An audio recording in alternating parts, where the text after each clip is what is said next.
What's the top story? I think that we have to talk about that. Okay, well, we have Jon finding out that he is Aegon Targaryen. Yeah, that's the top story. He is not Jon Snow, and that Ned Stark is not his father. And so, what does he do with this information, and how does it change things? And I thought that it was very interesting that the show ultimately had Sam be the bearer of this news for Jon, coming right on the heels of Sam finding out from Daenerys that she had actually killed his father, Randall Tarly, and brother, Dickon Tarly.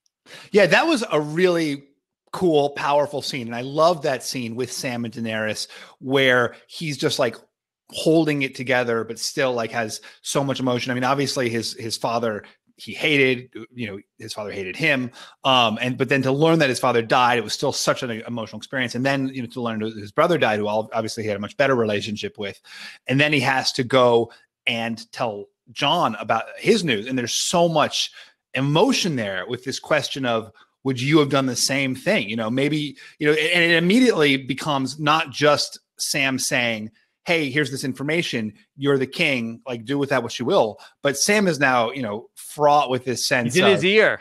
Yeah, but like you should be the king. Like you wouldn't have necessarily killed those people, just for not bending the knee. You might have let them live. And so for there's a real moral thrust to Sam's news at this point. Yeah, in the rewatch that Josh and I did leading up to this, when they go through this reveal in the episode that we saw last time out, it was, to me, I thought that there was, the line of not just Jon is Aegon Targaryen, but he is the rightful heir to the throne. And the thing that I think that is the most interesting about this reveal is, how is Daenerys going to react to this news? Is she going to be like, okay, well, we can be the co-king and queen on the Iron Throne? But I think that she is going to view Jon as a real threat. And I think that this showmance might come to an abrupt end. Oh yeah, I agree. I think it's going to be a great, bit of interpersonal drama for this season. I mean, we saw even with Sansa, just like Daenerys was not having Sansa's, I don't know what, like resistance, she's like, she needs to bend the knee. I'm the queen. And that has been Daenerys's through line throughout. It's like, I am the queen. You are bending the knee, like the end.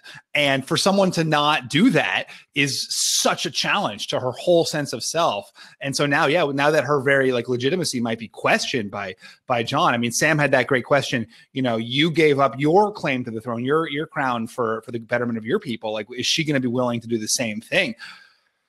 I don't know. Yeah. I do wonder, though, that everything with, the dramatic action is bringing us to the Night King is right around the corner. It does seem as though Bran is saying, like, hey, we don't have time for this. Night King is coming. Night King is busted through the wall. I don't know. It seems like a lot of people are still, worried where the deck chairs are on the Titanic.